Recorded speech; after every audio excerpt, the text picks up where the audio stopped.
ចាយលុយអស់តែ10000រៀលបានមកហូប2មុខហើយថែមទាំងឆ្ងាញ់ទៀតផង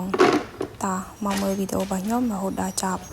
មុនដំបូងខ្ញុំដាក់ត្រាំបកាក្រៀមលាងវា3-4ទឹកឲ្យស្អាតឲ្យអស់ដីហើយខ្ញុំទុកវាមួយឡែក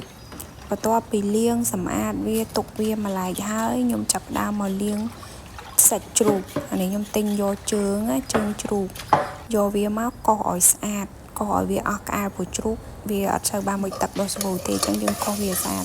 បន្ទាប់មកខ្ញុំដាក់ប្រេងឆាលីងមួយខ្ទឹមហើយខ្ញុំដាក់បកាក្រៀមតែខ្ញុំលាងរួចហ្នឹងយកមកលីងវាឲ្យឈ្ងុយហើយបានខ្ញុំដាក់ជើងជ្រូកដែលខ្ញុំកាត់រួចលីងវាចូលគ្នាឲ្យវាចាប់ផ្ដើមចូលសពគ្រប់ល្មមហើយបានខ្ញុំដាក់ទឹកត្រីហើយខ្ញុំមានដាក់ផ្សិតត្រចៀកក្តៅដែរមកនឹងភ្លេចថតដាក់ផ្សិតត្រចៀកក្តៅ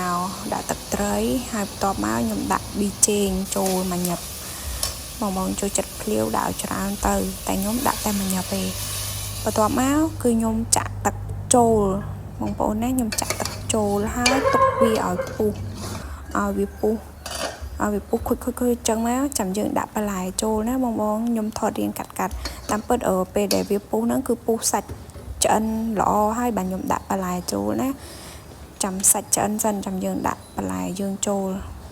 ពេលដែលខ្ញុំដាក់បន្លែចូលហើយខ្ញុំក្រោកវាទុកឲ្យវាពុះឆ្អិនបន្លែទៀតហើយមកហូបទី1របស់ខ្ញុំគឺចាប់ផ្ដើមឆ្អិនរួចរាល់ហើយគឺស្ងោរបន្លែជាមួយនឹងជើងជ្រូកជាម្ហូបដែលប្តីរបស់ខ្ញុំកំងឥឡូវឆ្អិនរួចរាល់ហើយតែអត់មានស្លឹកខ្ទឹមអញ្ចឹងក៏តែតាមនឹងទៅមានអីដាក់នឹងទៅឥឡូវចូលដល់ម្ហូបទី2គឺក្តាមជ្រក់ឬក៏ហៅថាក្តាមភ្លា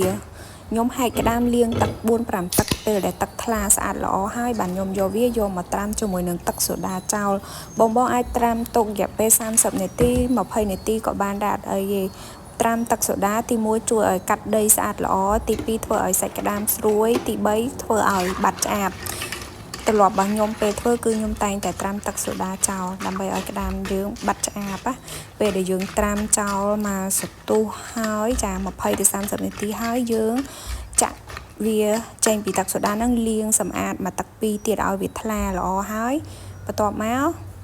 ចាំយើងបុកគ្រឿងនៅអំឡុងពេលហ្នឹងគឺយើងបុកគ្រឿងខ្ញុំមានស្ករស5ស្លាបព្រាបាយម្ទេសខ្ទឹមសហើយប៊ីចេងដាក់ក៏បានអត់ក៏បានដែរតែបើសិនជាដាក់ក្នុងបរិមាណតិចតួចបានហើយព្រោះទឹកត្រីកោះកុង